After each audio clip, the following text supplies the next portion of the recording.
You know, listening to all this stuff, a thought occurred to me, it's almost like being at your own funeral. You get to hear what they say. You know, there are really three stages in a man's life. Youth, adulthood, and you're looking good. And so when someone says that to you, I think you should just accept the compliment and let it go with that. You know, people age in different ways.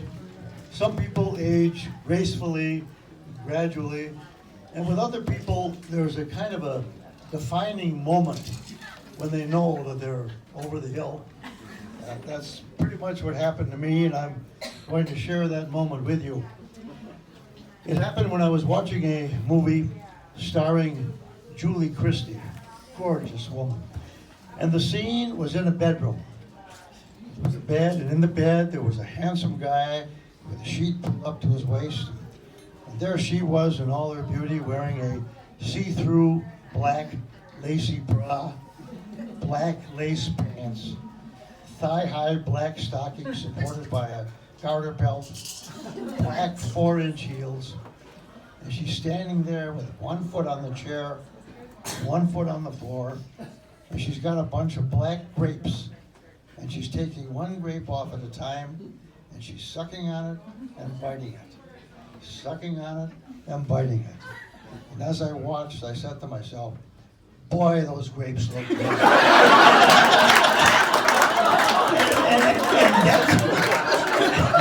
and that's what I do. Over the house. There's a lot of ways that you know that you're getting older. I mean, when you go to your birthday party and you light the last candle and the first one is already burning all the way down, you know that you're getting older.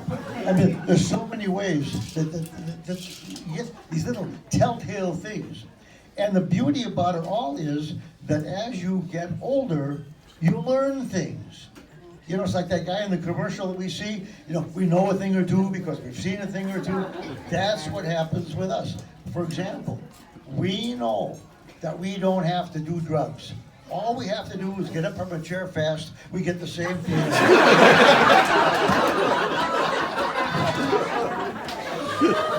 we know that money may not be everything, but it sure does keep the kids in touch. I mean, we learn all these things and we use them and we try to impart them, some of them to the children. And another thing that happens when we get to be in this age group, you think to yourself, you know, time may be the great healer, but it certainly is a lousy beautician. I mean, you know what they say, when you are young, you look in the mirror and you make faces. When you get older, the mirror gets even. That's what happens. And one of the things that happens to us as we get older, we spend a lot of time with doctors. Like Jim said, you know, go to the doctor, get a physical, and you just want to be older. So one guy says to the doctor, he says, you know, I think we better talk about my sex life. And the doctor says, sex life? It's all in your head. He says, I know, put it where it belongs. The problem is, though, when you talk about sex with a 90-year-old, it's like trying to shoot poop with a rope.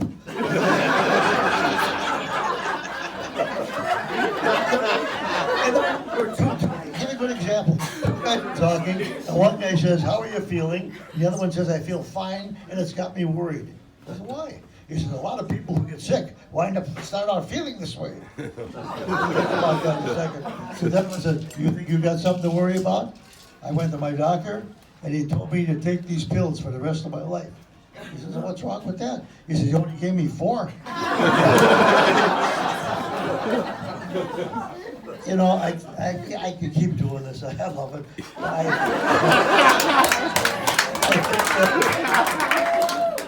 Well, it's time to get a little bit serious. And, you know, 90 years old, I can truly say that I have really lived a blessed life in every sense of the word. Any way you look at it. I mean, as you saw and as you've seen here, I had a wonderful family. I started out in a family with two brothers, mother and dad. One of my brothers is here, Ralph. We learned from my dad. He taught us a very strong work ethic. He was a very serious guy. My mother, on the other hand, she was a fun-loving person, and she taught us how to have a good time. This is when we lived in Chicago. She used to take us to the Chicago Cub games, my brothers and I, and we'd take a bag of sandwiches and whatnot and had a good time. And I learned a lot of things from that. And then it came time for me to start my own family, and of course, I met Bobby. And as you already know, I was 19 at the time. She was 50. And my friends, of course, accused me of robbing the cradle. But after, it was about 2.5, 3 years, we got married. And we started with our own family, with these 5 kids.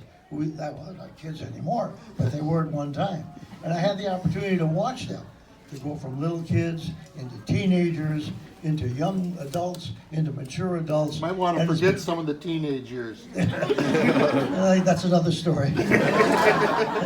But it was really, it's been great. And of course, I was so fortunate. I had Bobby for 57 years. And she was a wonderful mother, a wonderful companion, and did a great job with the kids. Because, you know, in those days, things were different than now. In those days, the male, the husband, was the breadwinner. The wife was the homemaker. That's the way things were set up then. So she was with the kids during the day. Now, when I came home, of course, different things happened. I'd love to read to the kids. We loved to do things together. As they got older, I started doing a lot of coaching with them because I love sports, and I wanted them to, and they did, and they still do, and we all still do. It's been wonderful. So I've been blessed with a wonderful family. And then what happened? The family started to grow because Randy brought in Kenny. Each one. Jim brought in Patty. Steve brought in Jenny. Dave brought in Jane. Barb brought in Joe. And then they, in turn, this is the frosting on the cake. That's where the grandchildren come along. And I've been blessed with 11 grandchildren. And I spend time with them as much as I can. And I tell you, it is quality time. That in itself is a blessing. I hope that they feel the same way, that the time we spend together is good for them. So you can see that in that respect, I have been very, very blessed. Now, professionally, as you've heard, right now, and I'm very happy to say it, I'm in my 67th year of practice in law. And when I was in law school, this was during the Korean War. And a lot of the guys were going in, but they had what they called a draft deferment test. I took it, I passed it, so I knew I was going to be able to get through school. But then, in my senior year, that's when I married Bobby, in 1952. And then Randy came along. They were deferring fathers. I never had to go into the military. I was practicing law when I was 23 years old. And I went into a situation with 5 other lawyers. I wasn't an employee. They just provided space for me, and they started giving me different files to work on. Did that for 7 years, and in that 7-year period, I don't think there was any phase in the practice of law that I didn't touch. I'm talking about bankruptcy law and family law, criminal defense work, trial work, you name it. I participated in that. And I feel that that was a great blessing for me to be able to decide what it is I wanted to do. And during that 7-year period, I caught a terrific break. One of the men in our office, you heard Randy mention, Sam Bellman, terrific guy. I really, really liked him, and he taught me a lot of things that I use even today. He had a friend who was in the collection department of Sears. And Sears had had a very bad experience with collection agencies. They didn't want to use collection agencies anymore. So they asked Sam if he was interested in helping them with some of their delinquent accounts. He wasn't. He had a pretty good practice. And he asked me if I would be interested in that. Well, in those days, I was specializing in whatever came in the front door. And I told them, I said, sure, I'd be very happy to. Now remember, they turned, I think it was 10 accounts over to me. I think they paid me maybe $25 an account. And I started to collect them. And in those days, the Sears stores were all autonomous. There was no central collection department. Each one had their own. And the word got around that I was doing work for what was then called the Lake Street store. then the East Hennepin store, then the Robbinsdale store, Brooklyn Center, and so on and so on and so on. And as a result of that, I retained Sears as a client for over 40 years, doing commercial and collection work. And it expanded. I got into situations where, for example, they would, let's say a motel would go in and they would use Sears appliances, and then the deal would go bad and they needed somebody to do some lien work and that sort of thing. Well, I did that. But that was only one phase of the practice of law.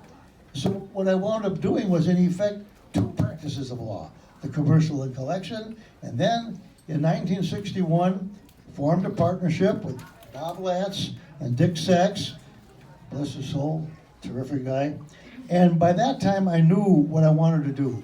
I wanted to get into trial work, whether it was personal injury, whether it was business litigation, I wanted to be in the courtroom. And that's what I did. I had plenty of opportunities.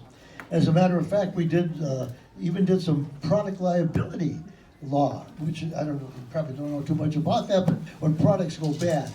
We had one case in our office where we were challenging the integrity of the locking system of the Ford Mustang from a client of ours who suffered serious injuries. Bob represented the Electrical Workers Union, and we had a case come into the office where there was an explosion at the Minneapolis Art Center as a result of a defective switchgear. And I got into things like that. And to me, the practice of law became more and more fascinating, and I feel the same way today as I did then. I don't practice in the same way as I did then. I'm not doing any more trials. 200 jury trials is enough. That's why I got Jim. If I don't want to do something, but I've been enamored by it the whole time, and anybody who I've ever had the opportunity to talk to as to a profession into which to endeavor, I can never say anything bad about the practice of law. And so you can see I've been blessed professionally.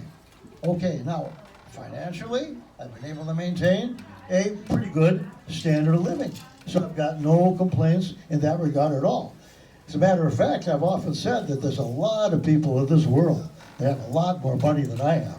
But I don't think there's too many that have had more fun. Because when our kids were growing up, we did wonderful things. We took cross-country motor trips. We took one trip where we went from here to Winnipeg, all the way west, all the way to the Pacific Ocean, through the Canadian Rockies, Lake Louise, Banff, British Columbia, Alberta, you name it. The kids still talk about that trip these days. There were winter trips that we went on. Hawaii, Mexico, Jamaica. I mean, we did it all. And so I think that in that regard, I've been blessed as well. Geographically, I've been blessed. There are very few places in the world that I haven't seen that I wanted to see. And I'm talking about Canada, North America, Mexico, Central America, South America, Europe, Asia, all the way from Seoul, Korea, down to Singapore, with Hong Kong and Bangkok in between. So I've done all of that. And I mean, these are things that if everybody on this planet could live the kind of life that I have lived, this would be a much better world than it already is. So you can see I've been blessed in every sense. Now, does that conclude? No. Joanne.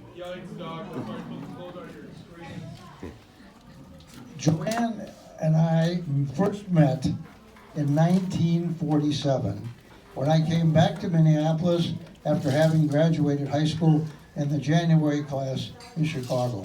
Joanne was in the June class. And I got in with a bunch of guys, terrific guys. Unfortunately, most of them aren't even around anymore. But I got fixed up with Joanne. And we went out on a couple of dates. And I remember those dates. I don't remember anything unpleasant about the dates. But we never really hit it off. I think the problem was that Joanne didn't want to go out with a younger guy. She was 2 weeks older than I. So nothing really came of that. And then Joanne met Bruce, and she and Bruce had likewise a wonderful marriage, coincidentally, for 57 years. And then Joanne, unfortunately, lost him, and she got into the mode of living by herself and had been doing so for about 2 or 3 years. I lived alone after Bobby was gone for about a year. And then a couple of friends of ours, Arnie and Wanda Moss, rest their souls, wonderful, wonderful people. They got the idea that wouldn't it be nice if Joanne and I got together. Joanne wasn't crazy about the idea. She had already settled into a kind of a mode of living that she was satisfied with. But as she explained to me one time, she thought about it. She said, you know, if some friend of hers from long ago had come into town and wanted to go out to lunch or dinner, she wouldn't turn that friend down. So why shouldn't she? Why shouldn't we go out? And we did. And folks, I swept her off her feet.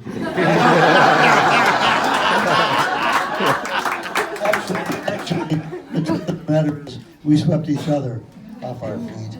And so now it's been almost 10 years that she and I have been together. We've done wonderful things. We've gone places. We've interacted with each other's families. And I'm very happy to say that my family loves Joanne and her family tolerates me. And you want to know something? We're not done yet. We got lots more things to do, lots more places to see. So, 10 years from now, if you've got nothing better to do, you just may be invited to another party. I want to thank all of you for being here. You know, you stop and think about it. There are, 6 billion people on this planet. And of those 6 billion people, the people in this room are the ones, with the exception of those who couldn't make it because of weather or otherwise, but the people in this room are the ones that are most important to Joanne and me. So when we thank you for being here, it's not a coincidence that you're here. You're here because you've been so important to us during the course of our lives. And for that, I want to thank you. But more importantly, I want to thank you for being who you are. Just keep it up, because you're just a terrific group. And I hope that you've enjoyed yourself this evening. And I know Joanne and I certainly have. There will probably never be another event like this. Thanks much.